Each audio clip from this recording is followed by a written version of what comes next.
Good morning. Hey guys, are you ready for part 3? We're going to put some texture on here. I'm getting out my stencils and figuring out what else I want to add to this piece. Okay, I've got a couple of stencils now. On my original one, it's going to be kind of hard. I know I did this a while back, this whole piece. So I know you're not going to be able to find the exact stencils I have. I think this was a Hobby Lobby stencil. It says good vibes, and it's got this little medallion in it, which is in the middle of this piece right there. And I used it, the way I used it was I only used parts of it. I didn't try and do the whole flower on here. See, I just used the middle of this piece right here. I wonder if can y'all see that clear? And do I need to I need a piece of paper behind it there. Can you see that whole flower right there? Well, one of the things I do in mixed media, instead of using the whole stencil, I might use like a piece of that stencil. So I use this little round piece right here. Now, I did use these little petal things here and there throughout the piece. In fact, I do have some petals right around in here. I don't know if you can see that, but this piece does have, you know, texture on it, and I think that's what is a fun thing to do.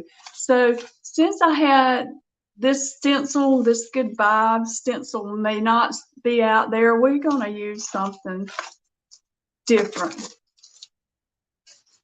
I've got, let's see, I got this little show off right here. I think I'm going to use it. I thought it'd be cute on its belly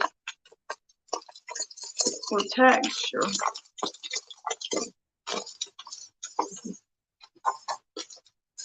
Now again, I'm not using the whole flower. I'm just using the top of it. So, and I might not use all of it either. See right here, let's see, let me get a pencil so you can see what I'm talking about. So my little babies are right in here. I'll just darken these lines up a little bit so you can see them. And okay, its arm is starting to come up this way. No, that's his eyebrow, I'm sorry. There's another eyebrow, or whatever those things are, those eyebrow wings, feathers they have right there. But here's the arm. And you can do this if you want to. If you need to see the structure underneath after you've painted over it, you can make a few little dark lines to give you an idea where your owl's still at.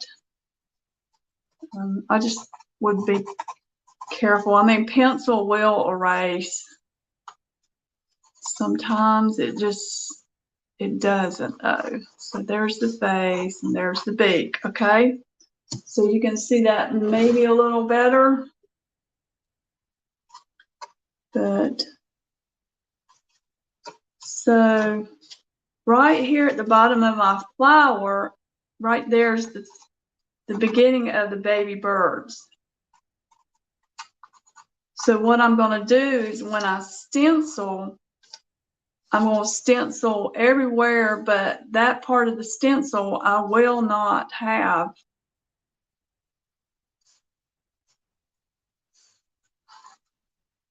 In my done with my modeling paste, you're going to just have to see it to see what I'm really talking about.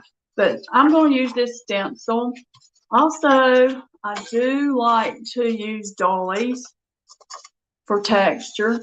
So if you can get you a dolly, that's a good thing. I've got stuff like this I like to incorporate here and there in my pieces. This is like an Indian piece. It's got just collect stencils. You never know. There's a line of stencils I got on Amazon that come in this size. It was like 30 of them in a pack, and they're all different kinds of tile designs on them. I use these a lot too. I like to use these little circles in here. So I'll put some circles in here. My original, it has flowers right here that are in the molding paste. We have the chest, we have some work there, and we do have some in the feathers.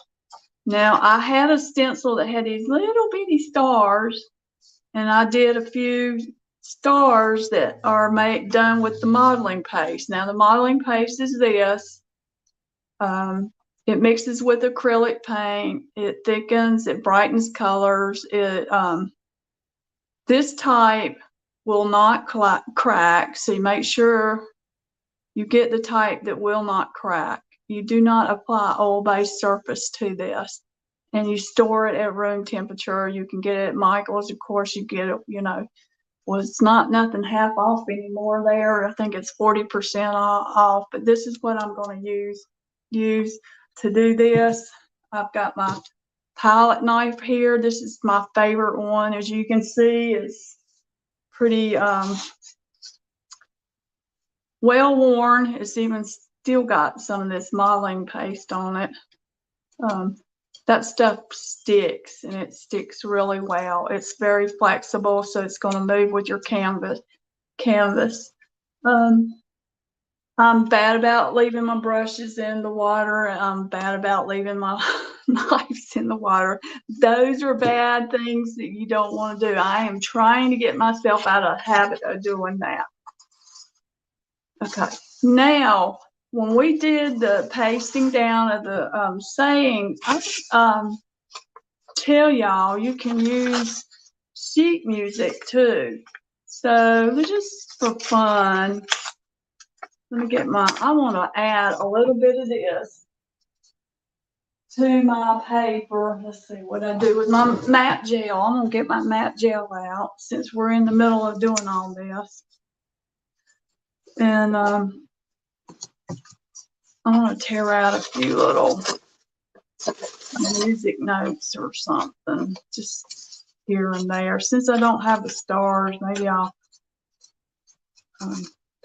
even if it's just a little round piece like that, I want to incorporate in this piece. Like I said earlier, this piece is not going to look like the original piece, but that's what's fun. That's what's unique. That's what brings about what is in you at the time. That is your fingerprint to your artwork. So this type of mixed media is something that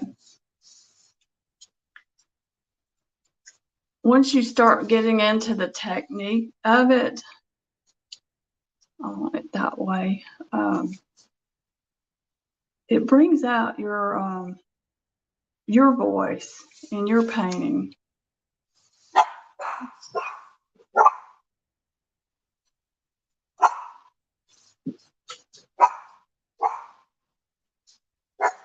Well, y'all hear Betty Boo in the background, and I even like to take these pieces and go on around the side of the canvas here. And I have company, so I'm going to have to cut this right here, and I'll be back in a few minutes.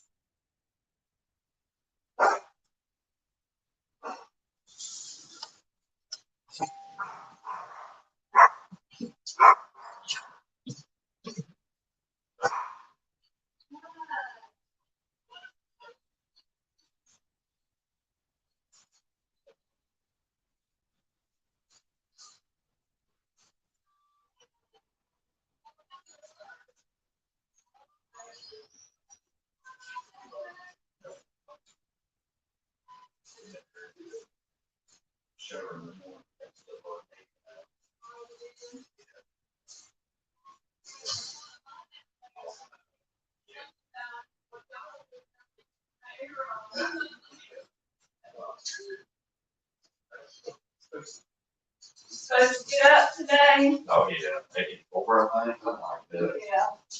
Well, I told him I get my mother